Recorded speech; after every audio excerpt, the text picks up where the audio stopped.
তোমরা লিখতে পারবে 4 নম্বর কার কথা আমি বলতে চলেছি। তাহলে আগে এইটুকু মুছি। তাহলে প্লাস্টিকের এই যে স্ট্রমা পার্টটা আমি এত কষ্ট করে পড়ছি, কেন পড়ছি, স্ট্রমাটাই বা কেন গুরুত্ব দিয়ে পড়ছি, তার অ্যানসারটাও আমি দিয়ে দিয়েছি যে আমরা এই কারণে স্ট্রমা পার্টটা এতটা গুরুত্ব দিয়ে পড়ছি কারণ প্লাস্টিক ক্লোরোপ্লাস্টের মেইন ফাংশন ফটোসিনথেসিস। আর এই টোটাল ফটোসিনথেসিস ইভেন্টটাই এই ম্যাট্রিক্স বা স্ট্রমা পার্টে হয়ে থাকে। এবং আমরা এটাও বলেছি যে ফটোসিনথেসিসের দুটো পার্ট, না একটা আমরা লাইট ডিপেন্ডেন্ট, একটা লাইট ইনডিপেন্ডেন্ট। তাহলে আমরা যদি বলে থাকি ফটোসিনথেসিস দুটো ইভেন্টের সমষ্টি, একটা হচ্ছে লাইট ডিপেন্ডেন্ট আর একটা হচ্ছে ডার্ক রিঅ্যাকশন যাকে বলা হয় থাকে লাইট ইনডিপেন্ডেন্ট।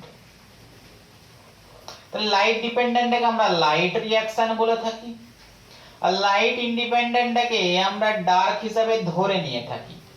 তার মানে এই নয় যে অন্ধকার লাগে, অ্যাকচুয়ালি এই স্টেপটায় লাইটই লাগে না, সেই জন্য লাইট ইন্ডিপেন্ডেন্ট কথাটা বলেছি। তাহলে আমি যে বললাম তার মানে এই দুটো স্টেপ ম্যাট্রিক্স এর মধ্যে হয়। তাহলে কোশ্চেন তোমাকে যেটা জিজ্ঞেস করবে তাহলে তুমি আমাকে বলো এই দুটো স্টেপ কি একই জায়গায় হয় না দুটো স্টেপ দুটো আলাদা জায়গায় হয়, আর যদি আলাদা জায়গায় হয়ে থাকে তাহলে কোথায় হয়ে থাকে। তাহলে এই অ্যানসারটা খুবই ইম্পর্টেন্ট, এই কনসেপ্টটা আগেই আশা করি ক্লিয়ার হয়ে গেছে কারণ ফটোসিনথেসিস তোমরা নিচের ক্লাসগুলোতেও পড়ে এসছো। তাহলে এই অ্যানসারটা আশা করছি তোমাদের জানা আছে, তবু একবার বলে দিচ্ছি। না লাইট ডিপেন্ডেন্ট যে রিঅ্যাকশনটার কথা বলি না সেই রিঅ্যাকশনটা আমরা বলে থাকি হয়ে থাকে গ্রানার মধ্যে। তার মানে এখানেও হতে পারে, এখানেও হতে পারে, এখানেও হতে পারে, সব কিছুকে বুঝিয়ে দিলাম, ঠিক আছে। আর লাইট ইন্ডিপেন্ডেন্ট রিঅ্যাকশনটা হয়ে থাকে কোথায় না গ্রানা বাদে বাকি যে জায়গাটা রয়েছে তার মানে এটা স্ট্রমা বা ম্যাট্রিক্স এর মধ্যে। তার মানে লাইট ইন্ডিপেন্ডেন্ট রিঅ্যাকশনটা হয়ে থাকে স্ট্রমার মধ্যে।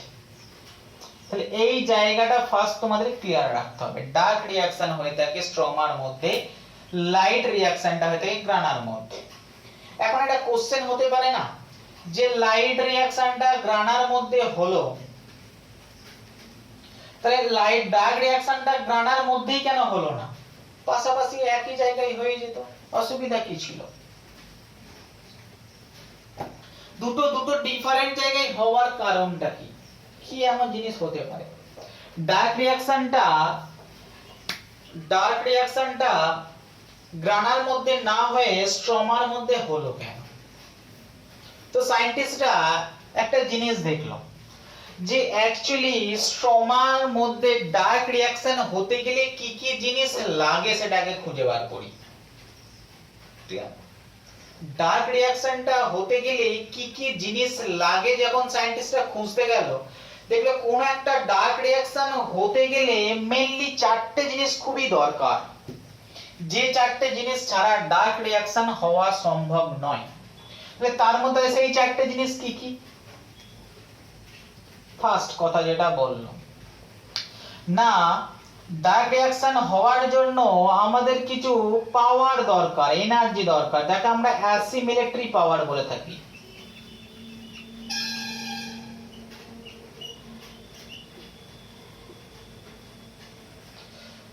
না ডার্ক রিঅ্যাকশন হওয়ার জন্য কিছু পাওয়ার দরকার, অ্যাসিমিলেটরি পাওয়ার দরকার। তোমরা পরে জানবে অ্যাসিমিলেটরি পাওয়ার কি, এখন শুধু এইটুকু জেনে রাখো অ্যাসিমিলেটরি পাওয়ারের মধ্যে দু রকম পাওয়ার পড়ে, একটা হচ্ছে এটিপি আর একটা হচ্ছে NADPH। এতটুকু জানো, ডিটেইলস নয় কারণ আমি ফটোসিনথেসিস পড়াচ্ছি না এখন। তাহলে ডার্ক রিঅ্যাকশন হওয়ার জন্য ফার্স্ট যে জিনিসটা লাগে সেটা হচ্ছে অ্যাসিমিলেটরি পাওয়ার। আর কি লাগে না সেকেন্ড যে জিনিসটা লাগে সেটা হচ্ছে কার্বন ডাই অক্সাইড। থার্ড যে জিনিসটা লাগে ডার্ক রিঅ্যাকশন হওয়ার জন্য একটা 5 কার্বন যুক্ত সুগার, তার নাম হচ্ছে RUBP, রাইবোজ বিসফসফেট। বায়োমলিকুলস পড়তে থেকে নামটা পাবে, আমি ফুল নাম এখন লিখছি না। আর ফোর্থ যাকে লাগে তার নাম হচ্ছে রুবিস্কো, একটা এনজাইম। তাহলে এই চারটে জিনিস তুমি যদি দিতে পারো তাহলেই তুমি সেই জায়গাটায় লাইট ইন্ডিপেন্ডেন্ট ডার্ক রিঅ্যাকশন করতে পারবে। তাহলে ডার্ক রিঅ্যাকশনের জন্য এই এই জিনিসগুলো দরকার। তো দেখলাম যে গ্রানার মধ্যে যে লাইট রিঅ্যাকশনটা হচ্ছে, তো গ্রানার মধ্যে যে লাইট রিঅ্যাকশনটা হচ্ছে অ্যাকচুয়ালি কার্বন ডাই অক্সাইড পাওয়া কোনো সমস্যা নয়। কার্বন ডাই অক্সাইড তোমার গ্রানার মধ্যেও অ্যাভেলেবেল রয়েছে, কার্বন ডাই অক্সাইড তোমার স্ট্রমার মধ্যেও অ্যাভেলেবেল রয়েছে। আর এই লাইট রিঅ্যাকশনের মেইন কাজ হচ্ছে দুটো জিনিসকে তৈরি করে, যে অ্যাসিমিলেটরি পাওয়ারের কথা বললাম, এটিপি আর এনএডিপি এইচ, এই দুটো তৈরি হয় লাইট রিঅ্যাকশনে। তাহলে লাইট রিঅ্যাকশনে মেইনলি দুটো জিনিস তৈরি হয়, এটিপি তৈরি হয় আর এনএডিপিএইচ তৈরি হয়, প্লাস অক্সিজেন যেটা বেরিয়ে যায়। তাহলে তুমি বুঝতে পারছো যে এই গ্রানার মধ্যে আমার অ্যাসিমিলেটরি পাওয়ার অ্যাভেলেবেল, এই গ্রানার মধ্যে কার্বন ডাই অক্সাইড অ্যাভেলেবেল, ফলে গ্রানার মধ্যে কি ডার্ক রিঅ্যাকশন হবে না? হওয়া উচিত। তো অ্যাসিমিলেটরি পাওয়ার অ্যাভেলেবেল আছে, কার্বন ডাই অক্সাইড অ্যাভেলেবেল আছে, তবুও গ্রানার মধ্যে কোন রকম ডার্ক রিঅ্যাকশন হয় না। কারণ কি না, আমি দেখেছি ডার্ক রিঅ্যাকশন হতে গেলে চারটে জিনিস লাগে, দুটো অ্যাভেলেবেল, বাট বাকি দুটো তো গ্রানার মধ্যে নেই। তাহলে বাকি দুটো আছে কোথায় না, বাকি দুটোকে জন্য সবসময় প্রয়োজন হয় ম্যাট্রিক্সে, স্ট্রমা ম্যাট্রিক্সে। সেই জন্য গ্রানাতে অ্যাসিমিলেটরি পাওয়ার তৈরি হলো, সেই পাওয়ারটা স্ট্রমা থেকে এই গ্রানা থেকে স্ট্রমাতে চলে আসে। তাহলে সেই এটিপিটা, সেই এনএডিপিএইচটা যেটা লাইট রিঅ্যাকশনে গ্রানাতে তৈরি হলো, সে চলে এলো স্ট্রমাতে। কারণ কি না, স্ট্রমার মধ্যে আরো দুটো ইম্পর্টেন্ট জিনিস আছে, একটা হচ্ছে 5 কার্বন যুক্ত শর্করা, তার নাম হচ্ছে আরইউবিপি, রাইবোলোজ বিসফসফেট, আর একটা হচ্ছে একটা ইম্পর্টেন্ট এনজাইম, তার নাম হচ্ছে রুবিস্কো। তাহলে আমি কেন ফোর্থ পয়েন্টটা ফাঁকা রেখেছিলাম এখন নিশ্চয়ই বুঝতে পারছো। তাহলে এর মধ্যে একটা এনজাইম রয়েছে আর একটা কার্বোহাইড্রেট বা সুগার রয়েছে, সুগারটার নাম হচ্ছে আরইউবিপি আর এনজাইমটার নাম হচ্ছে রুবিস্কো। ক্লিয়ার?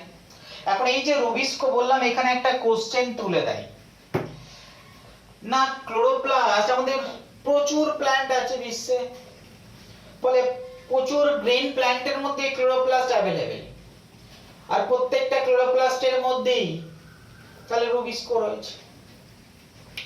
আর রুবিস্কো এনজাইম, এনজাইম মানে প্রোটিন, তোমরা পড়েছো। তাহলে একটা কোশ্চেন তোমার কাছে খুব কমনলি আসে, পৃথিবীর মধ্যে সবচেয়ে বেশি প্রাপ্ত এনজাইমের নাম কি? ক্লিয়ার? অ্যানসার হবে রুবিস্কো। এখন তুমি এই রুবিস্কোটা পড়ে গেছো, বা তোমার মাথা থেকে এটা উড়ে গেছে যে এনজাইম মানেই প্রোটিন। এখন তোমাকে কোশ্চেন করলো পৃথিবীর মধ্যে সবচেয়ে বেশি প্রাপ্ত প্রোটিনের নাম কি, আর তোমার মাথা থেকে এলো না। আর তুমি রুবিস্কোর নাম জানো, বাট তোমার মাথায় এটা খেলছে না যে এনজাইম মানেই তো প্রোটিন, প্রোটিন তো এনজাইম। তাহলে তুমি এই কোশ্চেনটা এটাও দিয়ে থাকে পৃথিবীর মধ্যে সবচেয়ে বেশি প্রাপ্ত প্রোটিনের নাম কি, অ্যানসার সেই সেমই হবে রুবিস্কো। বাট প্যারালালি আরো একটা কোশ্চেন দেয়, হিউম্যান বডিতে প্রাপ্ত সবচেয়ে বেশি প্রোটিনের নাম কি, বা হিউম্যান বডিতে প্রাপ্ত সবচেয়ে বেশি এনজাইমের নাম কি, এটাও তুমি প্যারালালি পড়ে রাখবে। এটার অ্যানসার এখন দেবো না, পরে যখন আসবো হিউম্যান ফিজিওলজি তখন দেবো, আমরা প্ল্যান্ট পার্ট পড়বো, পড়াচ্ছি। তাহলে এইটুকু জায়গা আশা করি ক্লিয়ার হয়েছে। এখন তোমরা একটা সোজা জিনিস সবসময়, মোটামুটি স্ট্রাকচার আমার জানা হয়ে গেছে, বাট একটা সোজা কোশ্চেন তোমাকে সবসময় করে যে তুমি যে একটা জিনিস পড়েছো যে ফটোসিনথেসিস কোথায় হয়, না তোমরা সবাই পড়েছো সবুজ পাতায় হয়, না সবুজ পাতায় কেন ফটোসিনথেসিস হয়, না তোমরা এটাও পড়েছো ফটোসিনথেটিক পিগমেন্ট পাওয়া যায় সবুজ পাতায়। না তোমাকে যদি কোশ্চেন ফটোসিনথেটিক পিগমেন্ট কি, না তোমরা এক বাক্যে অ্যানসার দিয়ে দিবে photosynthetic pigment is the chlorophyll. তাহলে আমরা কি দেখলাম, ফটোসিনথেসিস মানে লাইট রিঅ্যাকশন এবং লাইট ইন্ডিপেন্ডেন্ট রিঅ্যাকশন। তাহলে এই ফটোসিনথেসিসটা হয় গ্রানার মধ্যে আর স্ট্রমার মধ্যে, অ্যাকচুয়ালি কোথায়, ক্লোরোপ্লাস্টের মধ্যে। তার মানে তোমার কাছে এইটুকু ক্লিয়ার হয়ে গেল, তাহলে ফটোসিনথেটিক পিগমেন্ট বা ক্লোরোফিল যাকে বলছি, সেই ক্লোরোফিল নিশ্চয়ই ক্লোরোপ্লাস্টের ভিতরেই কোনো না কোনো জায়গায় রয়েছে। তাহলে এখন কোশ্চেন হচ্ছে ক্লোরোপ্লাস্টের ভিতরে কোথায় রয়েছে আর কোন স্টেপের জন্য মেইনলি কাজে লাগে, লাইটের জন্য লাগে না লাইট ইন্ডিপেন্ডেন্ট রিঅ্যাকশনের জন্য এই ক্লোরোফিলটা কাজে লাগে। আর এই ক্লোরোফিলটা আছেই কোথায়? আমি তো এখনো পর্যন্ত কোথায় ক্লোরোফিল বলে কিছু কাউকে দেখলাম না। ক্লোরোফিলটা তাহলে কোথায় আছে? তো সবাই এটা জানতো, বাট ক্লোরোফিলটা কোথায় আছে এটা কারো মাথায় খুঁজে বার করতে পারছে না। তাহলে ক্লোরোফিলটা কোথায়? সবাই বলছি ক্লোরোফিলে ফটোসিনথেসিস হয়, ক্লোরোফিল আছে বলে ফটোসিনথেসিস হয়, ক্লোরোফিল ফটোসিনথেটিক পিগমেন্ট, বাট ক্লোরোফিলটা কোথায় আছে, কখন লাগে এই ক্লোরোফিলের? তো তখন খুঁজে খুঁজে দুজন সায়েন্টিস্ট খুঁজে বার করতে পারলেন। দুজন সায়েন্টিস্ট না, দুজন সায়েন্টিস্টের নাম হচ্ছে, একজন হচ্ছে পার্ক আর একজন হচ্ছে বিগেন্স। বানানগুলো তোমরা বই থেকে দেখে নেবে। তাহলে এই দুই ভদ্রলোক পার্ক এবং বিগেন্স ফার্স্ট খুঁজে বার করলো ভাই ক্লোরোফিলটা তাহলে আছে কোথায়। তো তারা কিভাবে খুঁজে বার করলো? না, তারা সমস্ত খুঁজতে খুঁজতে প্রত্যেকটা জায়গা খুঁজতে খুঁজতে থাইলয়েডটাকে বাইরে বের করে নিয়ে এলো। দিয়ে থাইলয়েডটা যখন এরকম বাইরে বের করে নিয়ে এলো, তাহলে এটা ধরো থাইলয়েডটা থাইলাকয়েড, তাহলে থাইলাকয়েড তো দেখতে কয়েনের মতো। দেখো আমি এরকম আঁকছি বলে ভেবে নিও না যে থাইলাকয়েডে double membrane. Actually thylakoid single membrane, ঠিক আছে? এটা টোটালটা মেমব্রেনটাকে বড় করে দেখিয়েছি বলে ডাবল মেমব্রেন মনে হচ্ছে। তারা যখন থাইলাকয়েডটাকে খুব ভালো করে ফলো করলো, দেখলো থাইলাকয়েডের কোন একটা জায়গায় অনেকগুলো স্ট্রাকচার, স্মল স্মল স্ট্রাকচার এক কাছে হয়ে একটা বডি তৈরি করেছে, একটা স্ট্রাকচার তৈরি করেছে, একটা সার্কুলার স্ট্রাকচার। থাইলাকয়েডের মধ্যে এরকম একটা সার্কুলার স্ট্রাকচার আছে বলে ওনাদের মনে হলো। তো তিনারা দেখলো এই সার্কুলার, তাহলে তিনারা বলেন থাইলাকয়েডের মধ্যে এরকম একটা সার্কুলার স্ট্রাকচার পাওয়া যায়।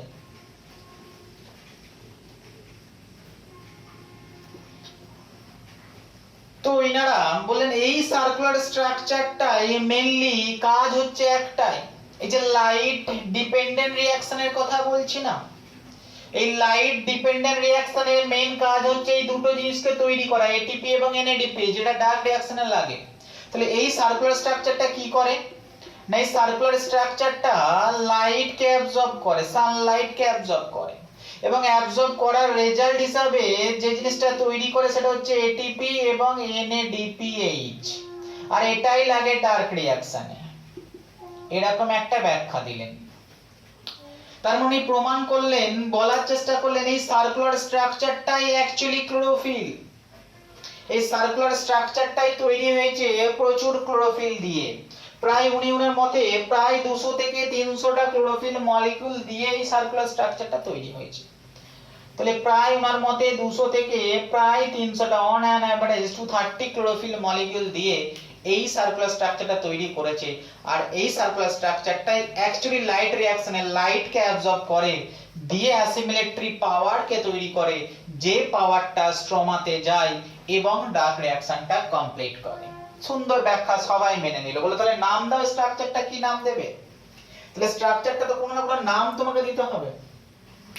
তো বললো অ্যাকচুয়ালি এরা মেন কাজ হচ্ছে এনার্জিকে তৈরি করা, আর লাইটের মধ্যে যে এনার্জিটা থাকে সেই এনার্জিটাকে আমরা বলে থাকি ফোটন এনার্জি,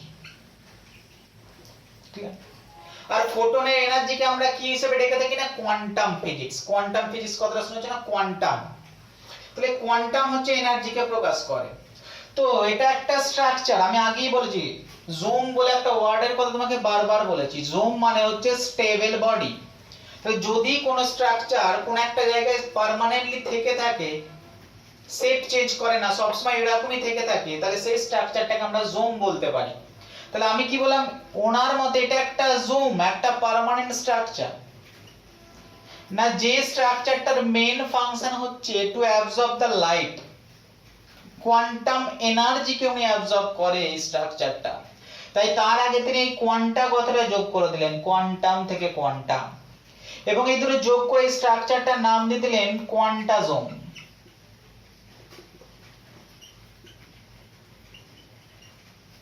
তাহলে আমাদের কাছে একটা নতুন কনসেপ্ট চলে এলো, যেটা নিয়ে এত কোশ্চেন আমাদের কাছে ছিল যে ভাই ক্লোরোফিল তাহলে কোথায় থাকে। এখন ক্লিয়ার হয়ে গেল যে ক্লোরোফিল অ্যাকচুয়ালি থাকে যে গ্রানাম বলছি, সেই গ্রানামের সিঙ্গেল থাইলাকয়েডের মধ্যে। ওই থাইলাকয়েডের মধ্যে জায়গা আছে, যে জায়গাটায় এই ক্লোরোফিল গুলো কালেক্টিভলি হয়ে একটা স্ট্রাকচার তৈরি করছে, এবং সেই স্ট্রাকচারটাই মেনলি লাইট এনার্জিকে বা কোয়ান্টাম এনার্জিকে অ্যাবজর্ব করছে। আর সেই স্ট্রাকচারটার নামই উনি এই কোয়ান্টাম থেকে নাম দিয়ে দিলেন কোয়ান্টাজোম। তো সবাই তখন মেনে নিল যে না, ক্লোরোফিল গুলো কোয়ান্টাজোম হিসেবে থাকে। বহুদিন এই কনসেপ্টটা চললো, বাট যত দিন যেতে লাগলো সায়েন্স তো ইভলভ হতে শুরু করলো, তারা আরো ভালোভাবে এই থাইলাকয়েডটাকে ফোকাস করতে শুরু করলো, আরো ডিটেইলসে থাইলাকয়েডটা দেখতে শুরু করলো, এবং দেখতে দেখতে আরো একজন সায়েন্টিস্ট চলে এলেন, তার সেই সায়েন্টিস্টের নাম হচ্ছে এমারসন। তাহলে নেক্সট যে সায়েন্টিস্টের কথা আমরা বলছি সেই সায়েন্টিস্টের নাম হচ্ছে এমারসন।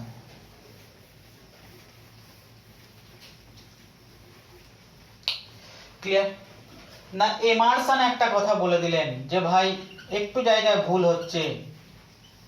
এমারসন বললেন এরকম স্ট্রাকচার একটা জায়গায় নেই, জায়গায় জায়গায় এরকম ক্লোরোফিলের সমষ্টি আছে, বিভিন্ন জায়গায় এরকম ক্লোরোফিলের গুলো সমষ্টি আমরা এখানেও পাই, এখানেও পেতে পারি, এখানেও পেতে পারি, এখানেও পেতে পারি। এবং এই সমষ্টিগুলোকে উনি এভাবে বললেন না, উনি বললেন এই জায়গায় জায়গায় গিয়ে এই যে ক্লোরোফিলের সমষ্টিটা যেমন এখানে পেয়েছি, এখানেও থাকতে পারে, এখানেও থাকতে পারে, এখানেও থাকতে পারে, এখানেও থাকতে পারে, এখানেও থাকতে পারে থাইলাকয়েডের মধ্যে। বাট এই সমষ্টিগুলো অ্যাকচুয়ালি দুটো টাইপের হয়ে থাকে, অনেক সংখ্যায় অনেক থাকতে পারে, বাট এই ক্লোরোফিলের সমষ্টিগুলো দুটো টাইপের হয়ে থাকে। এবং এই সমষ্টিগুলো এমারসনের নামে এদের নাম দিলেন ফটোসিস্টেম। তাহলে এমারসনের মতে পার্ক বিগেন যেটাকে কোয়ান্টাজম বলেছিলেন ক্লোরোফিলের সমষ্টি, এমারসন বলেন ক্লোরোফিল কোন একটা পার্টিকুলার জায়গায় গ্যাদার নেই, বরঞ্চ ক্লোরোফিল মলিকিউলগুলো জায়গায় জায়গায় ছড়িয়ে রয়েছে, এবং জায়গায় জায়গায় ছড়িয়ে থেকে তারা দুরকম সিস্টেম তৈরি করেছে, দুরকম স্ট্রাকচার তৈরি করেছে, এবং স্ট্রাকচারগুলোকে নাম দিয়েছিলেন ফটোসিস্টেম। এবং কোন টাইপের লাইটকে অ্যাবজর্ব করছে তার উপর ডিপেন্ড করে উনি ফটোসিস্টেমে দু রকমের কথা বলেছিলেন, PS1 আর একটা হচ্ছে PS2। এই দুটো টাইপের ফটোসিস্টেমের কথা বলেছিলেন। ক্লিয়ার? তাহলে আমাদের কাছে ক্লিয়ার হয়ে গেল যে এখন আমরা আরো একটা অ্যাডভান্স কনসেপ্টে গেলাম যে ক্লোরোফিল মলিকিউলগুলো actually present within this photosystem, হয় PS1 ফটোসিস্টেমের মধ্যেও আছে, আবার PS2 ফটোসিস্টেমের মধ্যেও থাকে। তাহলে আশা করি টোটাল PS1 PS2 তাদের রিলেশনশিপ কি, কোথায় PS1 থাকে, কোথায় PS2 থাকে, থাইলাকয়েডের কোন জায়গায় কি আছে, আরো ডিটেইলস আমরা ফটোসিনথেসিসে যখন করব তখন আমরা কমপ্লিট করব। বাট এখন আশা করছি স্ট্রাকচার অফ দা ক্লোরোফিল তোমার কাছে ক্লিয়ার হয়ে গেছে। তোমার কাছে ক্লিয়ার হয়ে গেল এর ম্যাট্রিক্স পার্টের মধ্যে, স্ট্রোমা পার্টের মধ্যে কোন কোন স্ট্রাকচার রয়েছে, তোমার কাছে ক্লিয়ার হয়ে গেল কেন একে অটোনোমাস অর্গান বলে, তোমার কাছে ক্লিয়ার হলো যে লাইট এবং ডার্ক রিঅ্যাকশন কোথায় হয়, তোমার কাছে ক্লিয়ার হলো ডার্ক রিঅ্যাকশন হওয়ার জন্য কি কি জিনিস লাগে, তোমার কাছে ক্লিয়ার হলো লাইট রিঅ্যাকশনে মেইনলি কি তৈরি হয়, তোমার কাছে ক্লিয়ার হলো যে ক্লোরোফিল মলিকিউলের কথা বলছি সেই ক্লোরোফিল মলিকিউলগুলো কোথায় থাকে, তোমার কাছে ক্লিয়ার হলো কোয়ান্টাজম কি, তোমার কাছে ক্লিয়ার হলো ফটোসিস্টেম 1 এবং ফটোসিস্টেম 2 কি জিনিস। তাহলে আশা করছি ফাংশনটাও তোমরা নিশ্চয়ই বুঝে গেছো। তাহলে মোটামুটি ক্লোরোপ্লাস্ট আমাদের কাছে শেষ। নেক্সট ক্লাসে আমরা রাইবোজোম স্টার্ট করব আশা করছি। ওকে, পরম মন দিয়ে।